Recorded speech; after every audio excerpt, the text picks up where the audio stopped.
con este tema denominado Tribunal Europeo de Derechos Humanos, Transformaciones Estructurales. Adelante, profesor.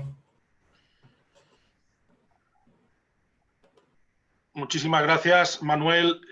Es para mí un honor participar en otra actividad del CIJUS y especialmente en este evento, en este sexto Congreso Internacional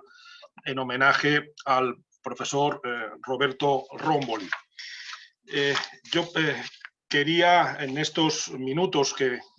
me toca mi turno, y a la espera de escuchar también al profesor Lucio Pegoraro,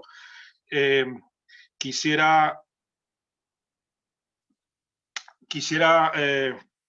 recordar algunos puntos del control de la protección de derechos humanos desde una instancia supranacional y mostrar algunos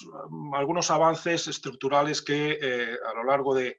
la historia reciente, en los últimos 26 años, diría que se han producido, no de manera perfecta, no de manera que resuelva todos los problemas, pero desde luego tratando de superar las dificultades que entraña ese control supranacional en diversos aspectos. Me gusta recordar, cuando hablo de estas circunstancias, la importante novedad que supuso en la posguerra de la Segunda Guerra Mundial, en mitad del siglo XX, el crear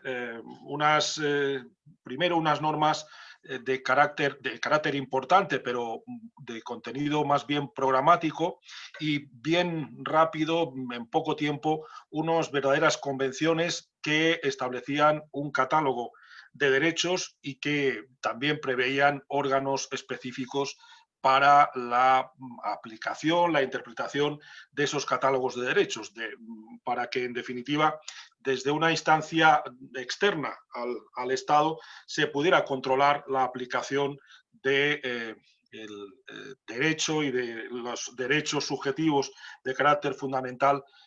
desde el exterior. Eso era una novedad, ya suponía una novedad el permitir que un individuo, una ONG, un grupo de individuos pudiera reclamar al propio Estado,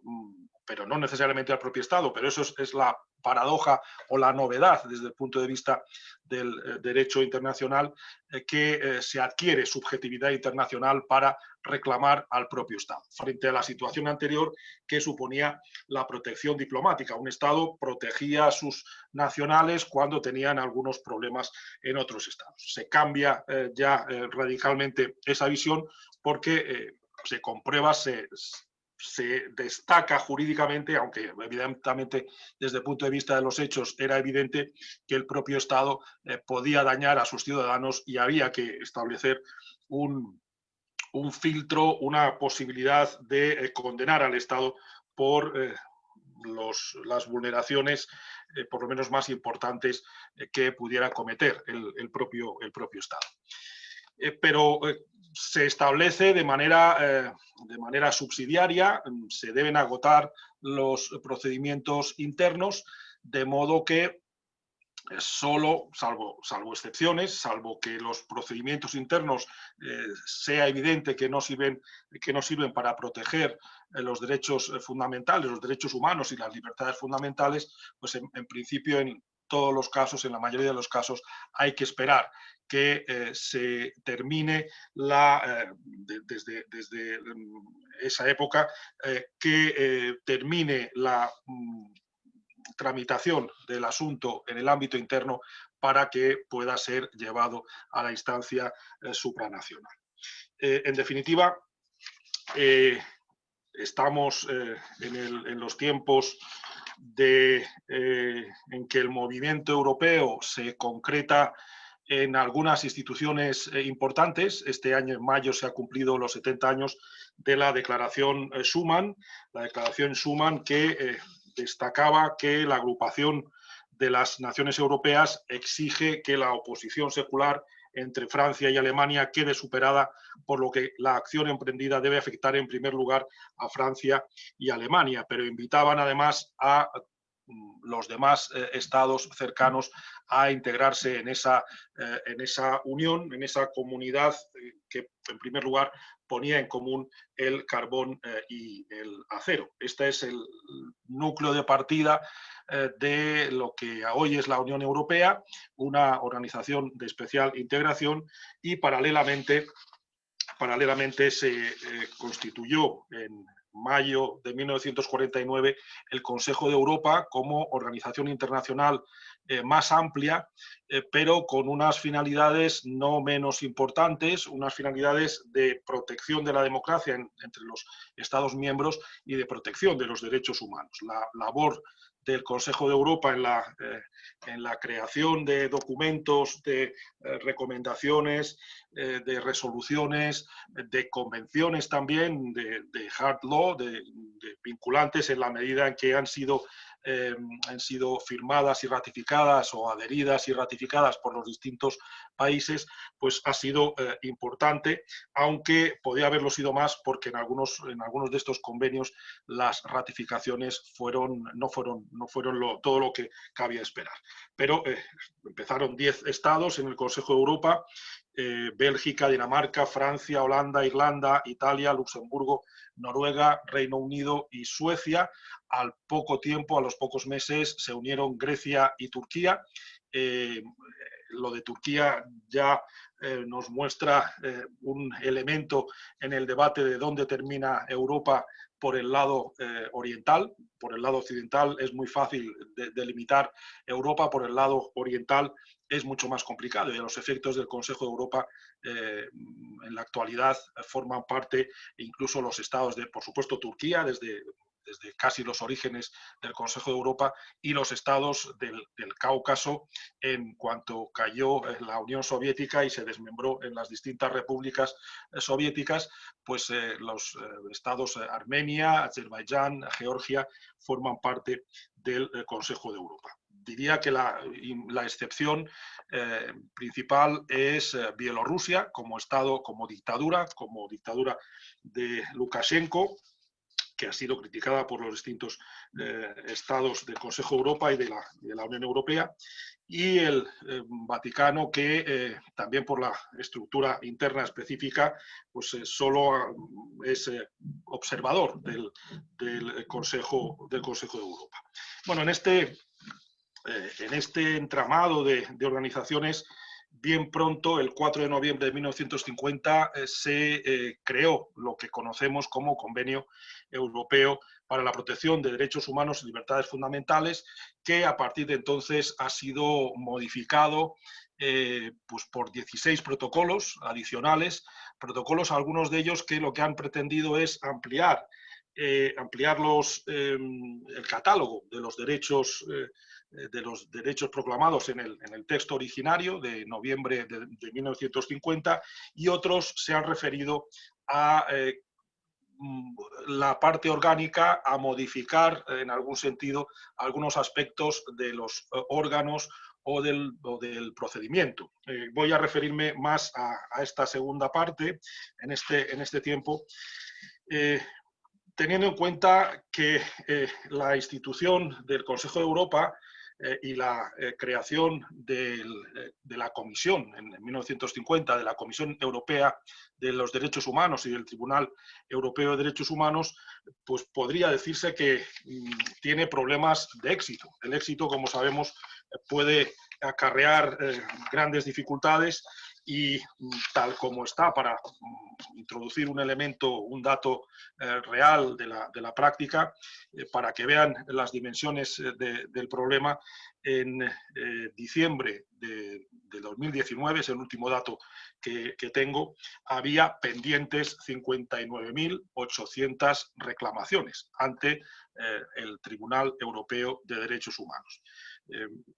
El 25,20% contra la Federación Rusa, el 15,50% contra Turquía, el 14,80% contra Ucrania, el 13,20% contra Rumanía y el 5,10 contra Italia. Curiosamente, Italia es el país de Europa occidental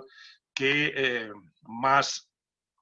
reclamaciones ha tenido, también ha tenido condenas, y supongo que, a diferencia de España, tiene que ver con que no tenga un procedimiento equivalente al Bundesbeschwerde alemán, o en España el recurso de amparo, que hacen de filtro. El Tribunal Constitucional en ese sentido hace de filtro y evita que esos asuntos tengan que ir a la instancia supranacional.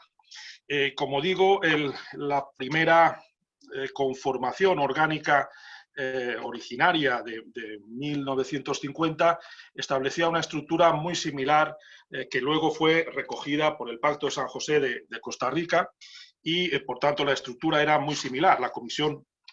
Europea de Derechos Humanos podía recibir no solo demandas de Estados miembros, sino que en la práctica lo que ha abundado con muchísima diferencia es recibir reclamaciones, quejas, demandas de individuos, de ONGs o de grupos de individuos. Eso, insisto, en el esquema originario, siempre que el Estado con legitimación pasiva, el Estado que fuera reclamado, hubiese permitido esta posibilidad. Había la necesidad de una declaración explícita que permitiera, aparte de someterse a las opciones del convenio, se exigía una obligación explícita que además normalmente era emitida. España lo emitía por 2 años y lo prorrogaba luego 2 más. Pero cabe decir que España no fue de los primeros. No he terminado de mencionar que España, en cambio, no entró en el sistema europeo de protección de los derechos humanos hasta 1997, por las circunstancias políticas, específicamente por la dictadura del general Franco. Franco murió en noviembre, el 20 de noviembre de 1975. Las elecciones democráticas empezaron en 1976 y tanto hasta 1977 no cumplimos los mínimos democráticos para ser aceptados en el sistema del convenio europeo. Y, sin embargo, como digo, se emitieron esas declaraciones específicas, se reiteraron hasta que cambió el sistema en 1994 a través del protocolo número 11. Otra declaración específica que se exigía era respecto a la posibilidad de que la Comisión llevara el asunto al Tribunal Europeo de Derechos Humanos. Como ven, un esquema especular con respecto al sistema de San José de Costa Rica. Si el Estado que iba a ser demandado ante el Tribunal Europeo de Derechos Humanos había emitido la declaración específica que permitiera esas demandas y, por tanto, el funcionamiento, el ejercicio de la actividad jurisdiccional respecto a su caso, pues entonces sí, la Comisión estaba legitimada para llevar el caso ante el Tribunal Europeo. Si no, pues el asunto acababa ante la Comisión, que podía decir si veía vulneración o no, pero, repito, no era lo mismo la Comisión que el Tribunal Europeo de Derechos Humanos. Sin embargo,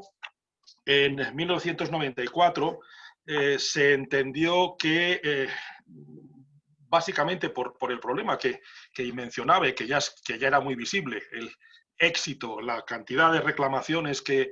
se presentaban ante estos órganos con sede este órgano con sede en Estrasburgo, se vio la necesidad de convertir un tribunal que tenía varias reuniones al año en un tribunal permanente. Un tribunal permanente, y en realidad, por eso iba a decir los órganos, en realidad una organización compleja. En realidad, a partir de entonces desaparece la Comisión Europea de Derechos Humanos, desaparece paulatinamente, no entran más asuntos y se limita durante un tiempo transitorio a resolver los asuntos que habían entrado, simplemente los va resolviendo y finalmente acaba con su trabajo y desaparece. Es el Tribunal Europeo de Derechos Humanos el único órgano que permanece, pero un órgano distinto al originario, un Tribunal Europeo, como decía, permanente, con tantos miembros como representantes, jueces, magistrados de cada uno de los Estados miembros del Consejo de Europa y del Convenio Europeo de Derechos Humanos. Desaparece la posibilidad de estar en el Consejo de Europa sin estar vinculado por el Convenio Europeo de Derechos Humanos, y se establece una estructura en ese momento que todavía permanece, aunque ha habido distintos cambios particulares, una estructura que supone que el Tribunal Europeo de Derechos Humanos puede funcionar bien por formaciones de juez único, por comités formados por 3 jueces, por salas de 7 jueces o una gran sala de 17 jueces. La principal función de estos órganos unipersonales, que cuando uno de los jueces funcionan como jueces únicos, es sobre todo archivar o admitir las sentencias que puedan tener relevancia con respecto al Convenio Europeo, con respecto a la vulneración de alguno de los derechos que están recogidos en el convenio o en alguno de sus protocolos adicionales. La competencia de los comités, también recibir las reclamaciones y declararlas admisibles o archivarlas cuando pueda adoptarse esa decisión sin tener que acudir a un examen complementario, y en caso de declararlas admisibles pueden dictar sentencias sobre el fondo siempre que la cuestión subyacente relativa a la interpretación o a la aplicación del convenio o de sus protocolos ya ha dado lugar a una jurisprudencia consolidada del tribunal. Si no se ha adoptado ninguna decisión en virtud de esas inadmisibilidades que se permite a los jueces únicos o que se permiten a los comités de 3 jueces, la sala de 7 jueces en principio, debe pronunciarse sobre la admisibilidad y el fondo de las demandas individuales presentadas conforme a la posibilidad que establece que individuos, grupos de individuos o ONGs puedan llevar el asunto ante el Tribunal Europeo. Sin embargo, cuando esta sala tenga en cuenta, observe que hay en el asunto sometido una cuestión grave relativa a la interpretación del convenio o de sus protocolos, o si la solución que se quiere adoptar puede ser contradictoria con alguna sentencia dictada ya anteriormente por el tribunal, se produce una inhibición en favor de la gran sala, en favor de una creación de jurisprudencia con un alcance mayor y con mayor estabilidad. La gran sala, por lo tanto, entra en funcionamiento cuando se inhiba alguna de las salas, se inhiba en favor de la gran sala, pero también tiene la posibilidad de que pueda conocer de un asunto en segunda instancia. Resuelve en primera instancia una sala y en el plazo de 3 meses, a partir de que se ha dictado, dentro de ese plazo de 3 meses en que se ha dictado la sentencia, cualquier parte podrá solicitar que se remita el asunto a la gran sala, y entonces un colegio de 5 jueces de la gran sala va a conocer del trámite de admisión, y el criterio genérico es el mismo que veíamos antes, que se trate de una cuestión grave relativa a la interpretación o a la aplicación del convenio o de sus protocolos, o una cuestión grave de carácter general. Hay posibilidad también desde el origen de cuestiones consultivas, de opiniones consultivas en el sistema europeo, pero no tuvieron ni de lejos el éxito que han tenido en el sistema interamericano, precisamente por las limitaciones que se establecen. Las limitaciones son que, en principio, debe ser el Comité de Ministros, órgano que ya era del Consejo de Europa, el que debe someter el asunto, la duda, jurídica a la opinión del tribunal. La única legitimación la ostenta el Comité de Ministros. Y se establece que estas opiniones no podrán referirse ni a las cuestiones que guarden relación con el contenido o la extensión de derechos y libertades enunciados en el título primero del convenio y de sus protocolos, ni sobre las demás cuestiones de las que el tribunal o el Comité de Ministros pudieran conocer a resultas de la presentación de una reclamación prevista por el convenio. Por tanto, las limitaciones son grandes y de ahí que sea, como digo, escasísima la jurisprudencia respecto a estas opiniones consultivas. Pero ha habido entre esos protocolos que decía que han modificado estructuralmente y han dado posibilidades de nuevas funciones al tribunal, está la de unas cuestiones prejudiciales. Estoy hablando del protocolo número 16, el último de los protocolos, el aprobado, está en vigor desde el 1 de agosto de 2013 y fue firmado, fue hecho el 2 de octubre de 2013, por tanto, ya hace algunos años, pero se introdujo una modificación estructural en ese sentido de las opiniones consultivas porque permite que las altas cortes y tribunales de una alta parte contratante de un Estado miembro puedan solicitar del tribunal una opinión consultiva, una opinión sobre cuestiones de principios relativas a la interpretación y a la aplicación de los derechos y libertades que están contenidos en el convenio y en sus protocolos. Siempre dentro del contexto de un caso concreto, por lo tanto, como decía, la naturaleza sería de una cuestión prejudicial presentada ante el Tribunal Europeo y debe el alto tribunal que someta esta cuestión debe argumentar, debe dar razones por las que entiende que es relevante la solución, la opinión que dé el Tribunal Europeo para resolver el caso concreto que tiene planteado. Luego, un panel de 5 jueces de la gran sala deberá ver si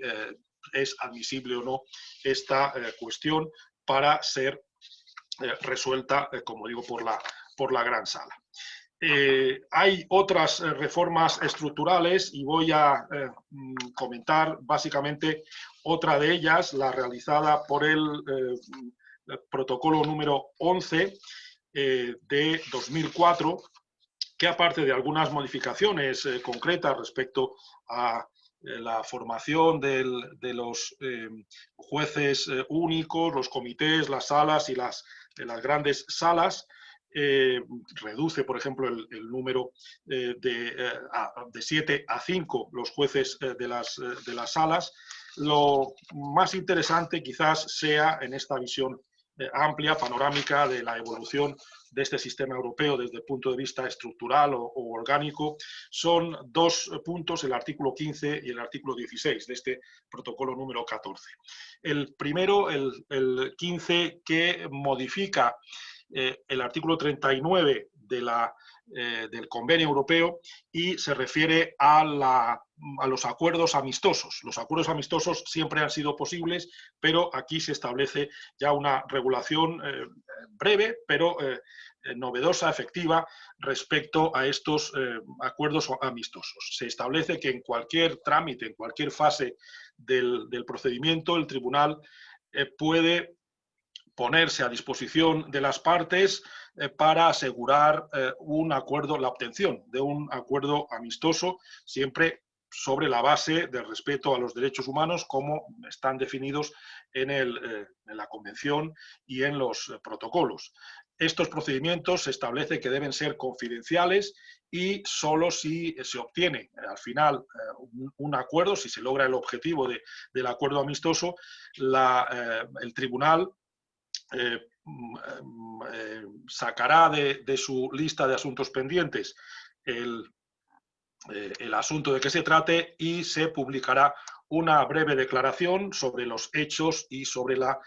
solución alcanzada. Por otro lado, el artículo siguiente se refiere a otra cuestión también estructural que ha producido, yo creo que numerosos problemas, más de los que han aparecido en los periódicos. En los periódicos aparecen las condenas, pero queda luego, como bien sabemos los juristas, una condena no es suficiente, sino que hay que obtener la eficacia de esa condena en estos casos en el derecho interno. Y la mayor parte de asuntos llevados a cabo, tramitados ante el Tribunal Europeo, han sido asuntos que han aplicado, han examinado cómo era la aplicación del artículo 6. Hay otros, obviamente, pero sobre todo el más aplicado es el artículo 6, que tiene que ver con las garantías procesales de un Estado determinado, si el juez en un determinado procedimiento ha actuado de manera imparcial, si ha habido una vulneración del derecho a un plazo razonable, etcétera. Todo un catálogo que establece el artículo 6 y que, para entendernos en el ámbito latinoamericano, se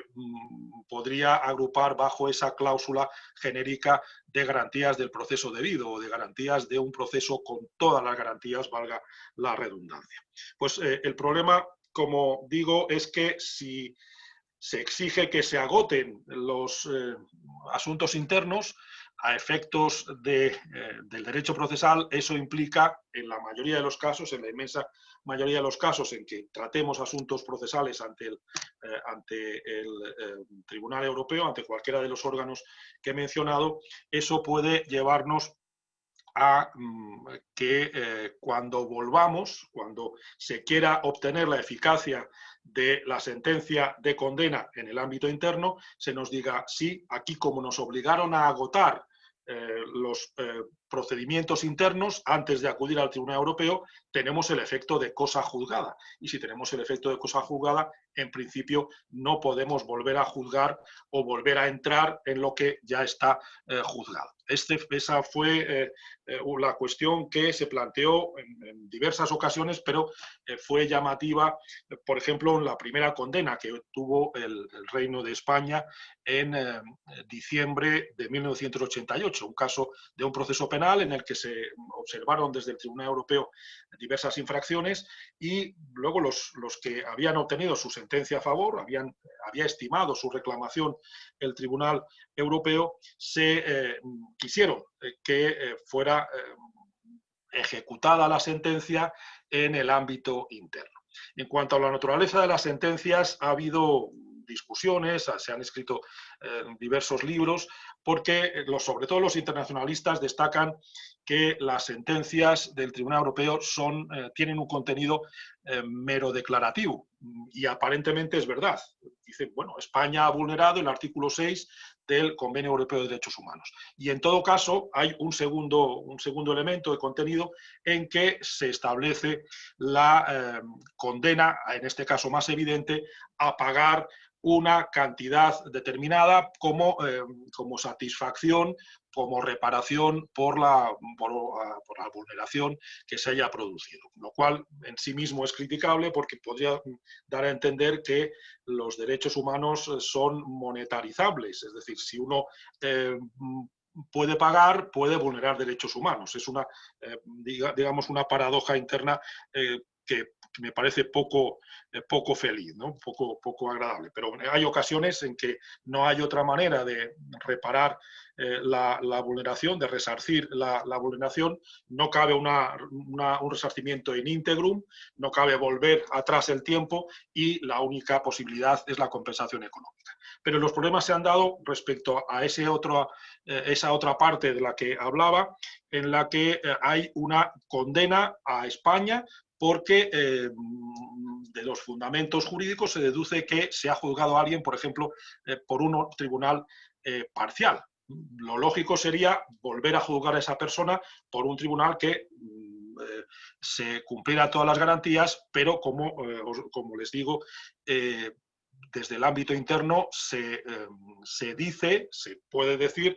con toda claridad de conceptos que no podemos entrar en lo que ya ha sido juzgado y ha sido juzgado hasta el final, porque nos han obligado a agotar los recursos internos, los procedimientos internos, las vías internas. Por eso, en algunos casos, como finalmente España en 2015, se convenció de la necesidad de introducir una reforma para dar cauce a la eficacia de las sentencias del Tribunal Europeo. Y lo que hizo fue introducir una causal de revisión. En las previsiones del proceso de revisión en la Ley de Enjuiciamiento Civil, nuestro Código Procesal Civil, o en la Ley de Enjuiciamiento Criminal, se introdujo un motivo nuevo, que es el haber obtenido la estimación de la reclamación en el Tribunal Europeo de Derechos Humanos. El único legitimado para hacer valer esta causal en el derecho interno será el que haya aparecido como demandante ante el Tribunal Europeo de Derechos Humanos, y se limita a 1 año la posibilidad de esa revisión. Es decir, es un régimen distinto al resto de causales, pero que ya establece un cauce específico que ya existía en otros países, en Noruega, en Malta, en algunos cantones suizos, para establecer esa posibilidad de superar la contradicción de la que les estaba hablando, la necesidad de dar eficacia interna y la superación de que los recursos internos se habían agotado. En este sentido, les hablaba vuelvo al protocolo número 14 de 2004, en que además del asunto de los acuerdos amistosos, se refiere a la obligatoriedad de las sentencias y también a la ejecución. Se habla directamente de la ejecución. Y quienes pues recuerden los conceptos básicos de derecho procesal sabrán que se puede hablar de ejecución, de verdadera ejecución, cuando tenemos sentencias de condena. Cuando tenemos sentencias meramente declarativas, por definición no hay ejecución. Y por lo tanto, no es verdad, como dicen algunos internacionalistas, que esas sean sentencias meramente declarativas, sino que yo diría que son sentencias cuya ejecución está dividida en 2 planos. Una, el plano internacional. El Tribunal Europeo no puede hacer más que declarar esa vulneración en caso de estimar la reclamación, y luego corresponde en esa segunda fase al Estado miembro condenado el obtener los efectos de la sentencia, en definitiva, en ejecutar la sentencia. Aquí, en este protocolo, ya se habla directamente de ejecución, por lo tanto, ya aparece en la verdadera naturaleza interna de esas sentencias, que es de condena. Además, en el lenguaje común solemos decir, han condenado a Chile, han condenado a Costa Rica en el sistema americano, han condenado a España, han condenado a Italia. Es decir, la idea de condena aparece también en el lenguaje coloquial, en el lenguaje común. Bueno, pues simplemente para terminar esta panorámica, insiste el artículo 46 en esta regulación de la vinculación de los Estados miembros a las decisiones del Tribunal Europeo de Derechos Humanos. Una sentencia definitiva que termine el procedimiento ante los órganos del Tribunal Europeo de Derechos Humanos va a ser remitida al Comité de Ministros, que es el encargado de la supervisión de esa ejecución. Y se establecen aquí varias posibilidades. Si el Comité de Ministros considera que en esa función de supervisar la ejecución, que la sentencia implica un problema de interpretación, hay un problema de interpretación de la sentencia para cumplir lo que la sentencia establece, para entender cuáles son sus efectos, puede remitir el asunto al tribunal para esa cuestión, para que resuelva esa cuestión de interpretación. Pero también puede ocurrir que no haya dudas de interpretación, sino que el Comité de Ministros considera, en esa labor, insisto, de supervisión de si el Estado cumple o no, rehúse vincularse, rehúse cumplir lo que establece esa sentencia definitiva. Y en cuyo caso, después de comunicarse con el Estado y hacérselo saber, notificárselo, pues por una mayoría de 2/3 de sus representantes puede llevar el asunto también al tribunal para que dictamine, para que declare si entiende que el Estado condenado ha incumplido o no su obligación. Si el tribunal, al resolver estas cuestiones, entiende que se ha incumplido, que hay una vulneración de las obligaciones derivadas del convenio, remitirá el asunto otra vez al Comité de Ministros para que establezca medidas concretas a efecto de su ejecución. Es decir, el tema de la ejecución ha sido a lo largo del convenio un elemento, un punto flojo, un punto discutido, un punto de debate que pues ha llevado problemas que se tratan de superar con estas reformas estructurales. Bueno, hay más cosas interesantes, pero tampoco es cuestión de agotar todas las posibilidades, todos los comentarios por la limitación del tiempo, pero tenemos un reglamento nuevo, una versión nueva del reglamento, y ahí, por ejemplo, se introduce en el Tribunal Europeo de Derechos Humanos una vía de procesos colectivos de protección de derechos fundamentales bien interesante, que sigue el modelo de los test cases, ¿no? de los procesos pilotos que suponen la resolución de un asunto cuya doctrina jurisprudencial va a poderse aplicar en el futuro inmediato a otros asuntos que han sido paralizados y que tienen estructuralmente la misma problemática, ¿no? La misma doctrina es la que se tiene que aplicar a ese otro asunto. En definitiva, mi intención en este tiempo era, bueno, participar en este convenio, en este congreso importante, poder aportar un elemento de comparación con respecto a lo que ustedes conocen mucho más de cerca, que es el sistema interamericano, poder partir de esta valoración más bien descriptiva, histórica, y bueno, señalando algunos de los elementos más importantes para poder continuar con ese diálogo transcontinental que ha dado tantos frutos a lo largo de estos ya muchos años, de estos 70 años que tenemos de vigencia de estos sistemas convencionales de protección de los derechos humanos y las libertades fundamentales. Muchísimas gracias por su atención y me someto a las cuestiones que tengan a bien plantearme.